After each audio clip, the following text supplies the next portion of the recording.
Generalmente cuando pensamos en nuestra casa o incluso en nuestra propia mente, pues hay una expectativa súper arraigada de tener un refugio seguro. Claro, es un instinto humano totalmente básico, digo, para sobrevivir. Exacto. O sea, uno cierra la puerta con llave y el mundo exterior se queda afuera.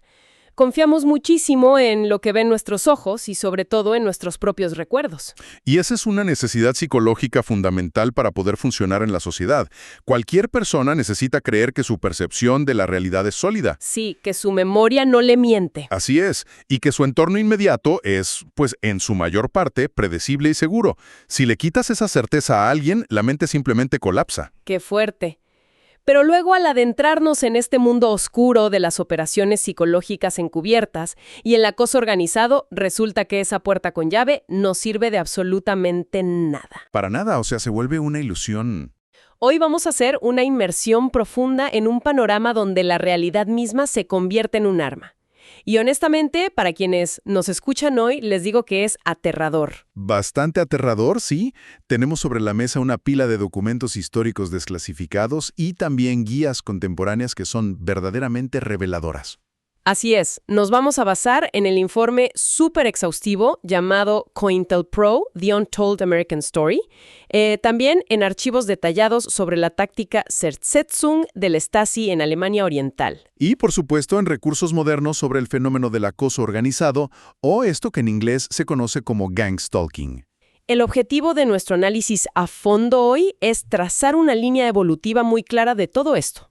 Vamos a examinar paso a paso cómo estas tácticas de represión y tortura psicológica evolucionaron. O sea, cómo pasaron de ser operaciones encubiertas financiadas y dirigidas por el Estado a convertirse en dinámicas comunitarias descentralizadas. Haz de cuenta cómo el monopolio de la destrucción psicológica pasó del gobierno a los ciudadanos comunes y corrientes. Exactamente, de eso se trata. Pero bueno, antes de arrancar de lleno con los expedientes, y esto es crucial para el marco de nuestra investigación de hoy, tenemos que hacer una pausa explícita para una aclaración muy importante. Sí, esto es vital para la audiencia. Las fuentes que estamos a punto de analizar mencionan a grupos históricos que estaban altamente politizados. Los documentos detallan operaciones contra organizaciones, tanto de extrema izquierda como el Partido Pantera Negra. Como también grupos de extrema derecha, o sea, como el Ku Klux Klan o ciertos grupos paramilitares. Y queremos dejar absolutamente claro que en este espacio no tomamos ningún partido ni respaldamos ninguna ideología política, sea del lado que sea. Definitivamente no. Nuestro trabajo aquí es reportar de manera estrictamente imparcial las tácticas operativas e institucionales que se describen en estos documentos. Así es, como conductoras de este espacio, reitero que no estamos aquí para debatir la política de las víctimas, sino para entender la anatomía fría y calculada de estas tácticas. Hecha esta aclaración, pues es vital entender que las herramientas para quebrar la mente humana no nacieron de la noche a la mañana. Digo, tuvieron todo un laboratorio de pruebas. Bueno, pues vamos a desglosar esto porque a veces la realidad histórica supera por mucho a las novelas de espionaje más paranoicas. Totalmente. Para comprender cómo funciona este acoso organizado moderno en nuestras calles hoy en día, tenemos que desenterrar sus raíces institucionales. Y eso nos lleva directamente a Estados Unidos a las décadas de los 60 y 70. Específicamente estamos hablando de los programas de contrainteligencia del FBI, que en los archivos se conocen como COINTELPRO. Ajá, el famoso COINTELPRO. Oficialmente ante el público y ante el Congreso, pues la agencia se presentaba como la principal fuerza para combatir el crimen tradicional. Atrapaban ladrones de bancos y mafiosos. Claro, la imagen de los intocables y todo eso. Exacto. Pero los documentos desclasificados nos muestran una historia completamente paralela. Bajo la dirección de J. Edgar Hoover, la agencia funcionaba primordialmente como una policía política. Y el objetivo no era simplemente recopilar inteligencia de forma pasiva o vigilarlos desde lejos. No, para nada. El mandato interno escrito con todas sus letras era explícito. La orden era exponer, interrumpir, desviar, desacreditar o neutralizar. Neutralizar, esa palabra está pesadísima. ¿Sí? Neutralizar a los ciudadanos y movimientos que la dirección consideraba una amenaza para el status quo, y la red que lanzaron abarcaba todo el espectro político. Y va contra líderes de derechos civiles como Martin Luther King, el movimiento indioamericano, activistas por la independencia de Puerto Rico. Pero como mencionábamos, también apuntaban con todo a la derecha, infiltrando profundamente al Ku Klux Klan y a organizaciones paramilitares. Como la Organización del Ejército Secreto, o CAO por sus siglas en inglés. Y a ver, el caso de la CAO ilustra perfectamente cómo funcionaban estas operaciones. Es un ejemplo de manual. La CAO era un grupo paramilitar operando en San Diego que se dedicaba a aterrorizar y atacar físicamente a activistas que estaban contra la guerra de Vietnam. Y cualquiera pensaría, bueno, pues el FBI estaba ahí para desmantelarlos. No. Lógicamente, eso pensaríamos. Sin embargo, los documentos revelan algo increíble. El hombre detrás de la organización, el que le dio el nombre al grupo y que pagó los costos de impresión de toda su propaganda violenta. ¡Qué locura! Sí, y que incluso suministró el 75% de los fondos para comprar armas y explosivos, pues era un informante a sueldo del FBI. Un informante del FBI financiando el terrorismo local. Así es, un tipo llamado Howard Berry Godfrey. El Estado estaba armando la misma amenaza que supuestamente debía neutralizar, todo para mantener el control sobre la narrativa del miedo. Es una manipulación total del tablero de juego. O sea, crean el problema para justificar la solución. Exactamente. Y las tácticas psicológicas que aplicaban, ya a nivel individual, eran de otro nivel de crueldad. Hablemos de eso, del famoso snitch jacketing. El concepto básico es agarrar a un activista que es genuino y colgarle la etiqueta de soplón. De informante de la policía, sí. Pero lo hacían de una manera tan creíble que su propia gente lo terminaba destruyendo. Como pasó con Stokely Carmichael, un líder súper prominente de los derechos civiles. Sí, ese caso es tremendo. El FBI no fue y lo arrestó. Lo que hicieron fue falsificar un informe de inteligencia tremendamente convincente. Súper bien hecho para que pareciera que él trabajaba en secreto para la CIA. Y luego, usando a sus informantes, se aseguraron de que ese documento falso cayera estratégicamente en manos de sus propios compañeros de militancia. La genialidad perversa de esa táctica es que el Estado básicamente terceriza la destrucción del individuo. Al sembrar esa evidencia falsa, creas faccionalismo. Una desconfianza inmediata y súper corrosiva dentro del grupo. Aíslas al líder por completo. Sus amigos le dan la espalda, su red de apoyo colapsa y el propio grupo se encarga de expulsarlo o, en algunos casos que están documentados, pues hasta de asesinarlo. Creyendo genuinamente que están eliminando a un traidor. El FBI no tenía que apretar un solo gatillo ni firmar una orden de arresto. Solo necesitaban plantar la semilla de la duda y dejar que la paranoia hiciera el resto del trabajo sucio. Y cuando esta táctica de dividir al grupo desde adentro no les funcionaba, pues iban por la destrucción personal directa. ¿Qué fue lo que pasó con Martin Luther King? Es probablemente el caso más infame de todos estos archivos. Apenas 34 días antes de que recibiera el Premio Nobel de la Paz, le enviaron un paquete anónimo. Contenía una carta amenazante y una cinta de audio que estaba meticulosamente manipulada.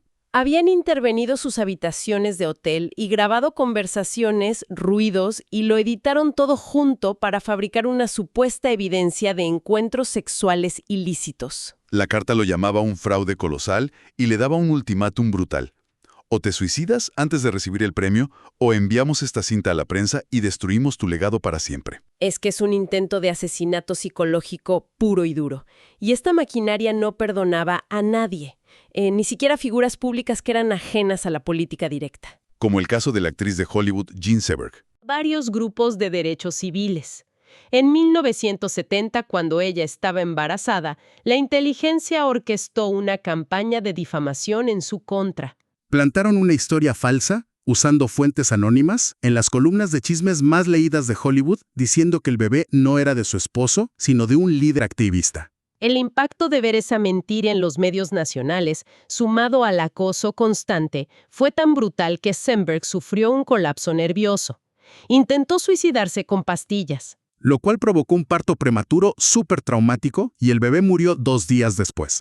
Es una tragedia espantosa. La historia cuenta que ella llevó el cuerpecito en un ataúd de cristal a una conferencia de prensa para demostrarle al mundo que el FBI mentía. Y trágicamente, años después, incapaz de superar ese trauma, ella sí logró quitarse la vida. Es devastador. La verdad Y aquí es donde necesito plantear una analogía para que la audiencia entienda la magnitud de esto. Haz de cuenta que es como si en medio de un partido de fútbol, el árbitro de repente bajara a la cancha, Ajá. se pusiera la camiseta del equipo contrario y empezara a meter autogoles en tu propia portería. Exacto. Pero todo está orquestado de tal forma que absolutamente nadie más en el estadio puede verlo. El equipo afectado se queja, pero todos los demás dicen que están locos, que el árbitro es imparcial. Es el gaslighting institucional llevado al extremo. Mi gran duda al leer estos archivos es, a ver, ¿esto era obra de un par de agentes deshonestos actuando por su cuenta en un sótano? ¿O era un mandato oficial? Lo fascinante aquí es que toda la evidencia apunta a que, lejos de ser un caos de agentes rebeldes, era una burocracia institucional pura. Todo estaba autorizado al más alto nivel gubernamental. O sea, todo pasaba por los jefes. ¿Sí? Cada táctica de COINTELPRO requería propuestas formales por escrito, evaluaciones de viabilidad y firmas de aprobación que subían por toda la cadena de mando. ¡Guau! Y dejaron un rastro de papel masivo. Archivaron todo cuidadosamente porque se sentían intocables. Creían que estaban protegiendo a la nación, evitando que surgiera un mesías que pudiera unificar a las masas. No importaba el bando político. El punto era neutralizar a cualquiera con poder de convocatoria. Pero bueno, mientras en Estados Unidos combinaban esto con fuerza física y allanamientos, al otro lado del Atlántico pasaba algo igualmente siniestro. En Alemania Oriental, con la Stasi. Así es, el Ministerio para la Seguridad del Estado. Ellos observaron estas dinámicas y perfeccionaron el aspecto psicológico hasta hacerlo una ciencia clínica y súper silenciosa. Y el contexto histórico aquí es clave.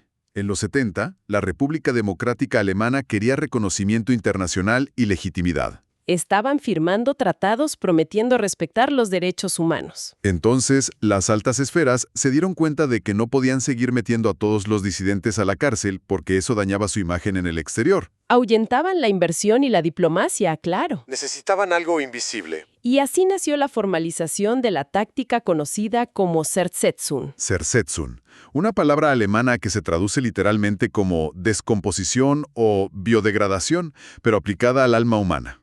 Y está todo en su manual operativo, la Directiva 1/76. El objetivo era paralizar al objetivo detrás de una fachada de normalidad social. Querían inducir crisis personales y profesionales tan abrumadoras que la persona simplemente perdiera la voluntad de oponerse. La disidencia moría por agotamiento puro. Y los mecanismos para lograr esto son perturbadores justo por lo cotidianos que suenan. No hablamos de cuartos oscuros de tortura. No hablamos de agentes entrenados usando ganzúas para entrar secretamente a tu casa mientras estás en el trabajo, pero la orden era no robar nada de valor. Entraban solo para alterar cosas del entorno íntimo. Cosas como cambiar la hora del despertador para que sonara a las 3 de la mañana.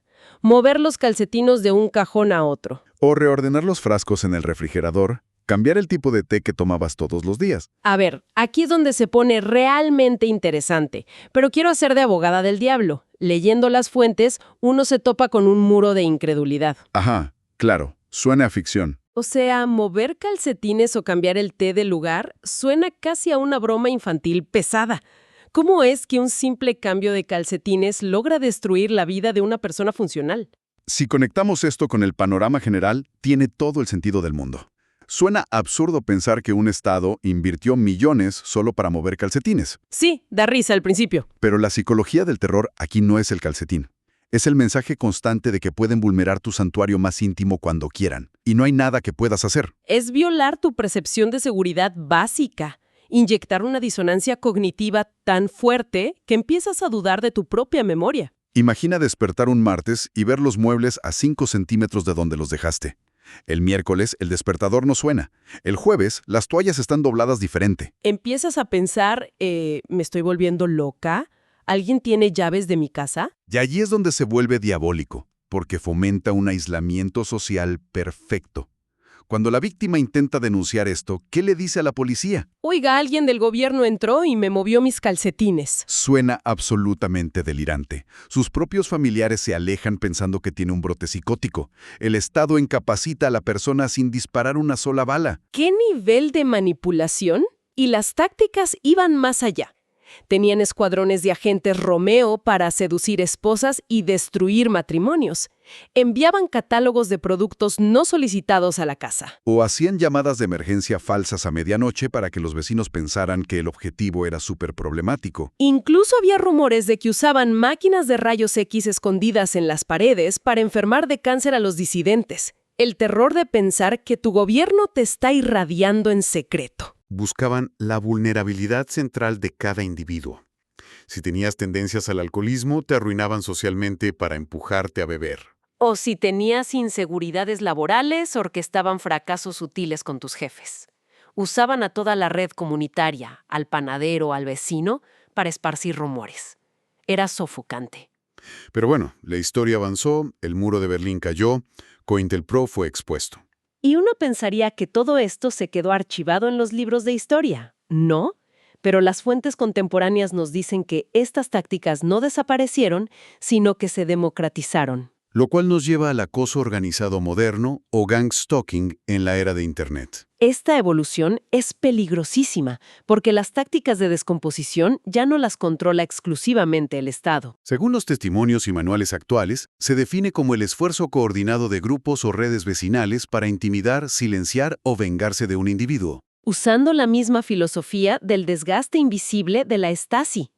Es como si ese manual Top Secret hubiera caído en manos de empresas privadas, acosadores de Internet o vecinos supervigilantes. Y operan de forma idéntica usando el condicionamiento clásico o sensibilización. Y entender esto es clave. El condicionamiento clásico es tomar un estímulo inofensivo, cotidiano, y asociarlo repetidamente con el acoso. Imagina a una persona caminando al trabajo. El primer día un auto rojo pasa rápido, se detiene y le gritan un insulto. El tercer día otro auto rojo bloquea su camino y alguien la sigue a pie. En el transcurso de meses, ese acoso siempre viene precedido por un vehículo rojo brillante. Y el cerebro humano, que siempre busca patrones, hace la conexión neurológica. Exacto. Meses después, la red de acosadores ya ni siquiera necesita gritarle. Solo coordinan para que pasen autos rojos cerca de su casa. O que alguien con sudadera roja se le quede viendo fijo en el metro. La víctima reacciona con terror físico, taquicardia, pánico, ante un estímulo que para el resto del mundo es súper normal. Ante los demás, la víctima parece completamente irracional por asustarse de un color. Es la versión comunitaria del gaslighting. Y el estímulo puede ser cualquier cosa. O sea, el clic de una pluma o alguien tosiendo exageradamente fuerte en el súper. Esto plantea una pregunta importante sobre los perpetradores modernos. Con la Stasi entendemos el incentivo. ¿Eran agentes asalariados o gente chantajeada? Pero en el acoso organizado de hoy, ¿por qué participa gente común? ¿Por qué tu vecino se prestaría para arruinarle la vida a un extraño? Es muy perturbador. Las fuentes dicen que primero es por el crudo deseo de poder, especialmente en gente que se siente impotente en sus vidas. Pero también hay una manipulación del altruismo. A muchos se les convence de que están haciendo el bien protegiendo a la comunidad. Les mandan expedientes falsos por WhatsApp diciendo que el objetivo es un delincuente peligroso. Se sienten como héroes anónimos vigilando. Y por supuesto la presión social, el deseo de pertenecer y asegurarse de no convertirse ellos mismos en el blanco por no participar. O sea, es vivir en el show de Truman, pero de terror. Esa analogía es perfecta. Todos los extras intentando volverte loco activamente. Y esto introduce la trampa de la carga de la prueba. El acoso organizado está diseñado para hacer invisible a los forasteros. Para la víctima, la carga psicológica es brutal. Insomnio, ansiedad, ideación suicida. Y la trampa se cierra cuando busca ayuda en las instituciones. Cuando va a la policía o a un psiquiatra a explicar que una red de autos rojos la vigila o que extraños le tosen amenazadoramente, pues cae directo en la red. Porque la respuesta institucional es predecible. La diagnostican como paranoica o esquizofrénica. Y así, las instituciones completan el trabajo sucio de los acosadores. La medican, la encierran o la marginan, y los acosadores sigan impunes. Es una represión que se alimenta de la incredulidad natural de la sociedad, porque nos negamos a creer que la gente pueda ser tan cruel de forma coordinada. Ese es el escudo de invisibilidad. Y por eso, quienes nos escuchan deben tomar este tema súper en serio. No son teorías de conspiración sin fundamento. Los documentos están ahí. Demuestra la inmensa fragilidad de la percepción y el poder del aislamiento. Hoy vivimos inmersos en una era de hiperconectividad vigilada, con cámaras vecinales, grupos de chat donde se reporta a gente sospechosa por puros prejuicios. La línea entre seguridad colectiva y acoso organizado se vuelve peligrosamente delgada. Sobre todo con la velocidad de la desinformación. Ya no necesitas el presupuesto del FBI. Un rumor incendiario en un chat vecinal puede convertir la vida de alguien en una versión rápida de la Serzetsong. Y esto me deja con un pensamiento final bastante perturbador para que la audiencia lo reflexione. Si en los 70 la Stasi necesitaba un ejército logístico de informantes y burócratas... Miles de papeles, archivos, bodegas enormes. Exacto. ¿Qué va a pasar en el futuro cercano, o bueno, en el presente, cuando esto se fusione con la inteligencia artificial? ¿Podría esta descomposición de una persona ser completamente automatizada? Ese es el horizonte. Imagina un algoritmo predictivo de aprendizaje profundo que recibe la orden de orquestar tu aislamiento activo. Que manipule lo que tus amigos ven en redes para que parezca que los ignoras. O que interfiera con tus aplicaciones financieras haciéndote fallar pagos o que desvíe tus correos del trabajo para que parezcas incompetente. Alterando tus rutas de GPS todos los días para generarte contratiempos. Y lo más escalofriante es que lograría esto sin un solo agente humano en el mundo físico. Una burocracia de terror automatizada y sin rostro que presiona tus vulnerabilidades 24/7. Si el Estado y los vecinos ya hacen esto con herramientas rudimentarias, ¿en quién vamos a confiar si nuestro propio entorno digital empieza a mover los calcetines de nuestra vida para volvernos locos? Redefine por completo el miedo y la cordura en la era de la información. La verdad. Totalmente. Y con esa semilla profundamente perturbadora, cerramos nuestra inmersión profunda de hoy. Recuerden que, a veces, el ruido más dañino no es el grito del acosador, sino el silencio cómplice de los que miran a otro lado. Así es. Muchísimas gracias por acompañarnos en esta investigación sobre las sombras de la psique humana. Sigan cuestionando todo lo que leen y, sobre todo, cuiden y protejan celosamente su mente. Hasta la próxima.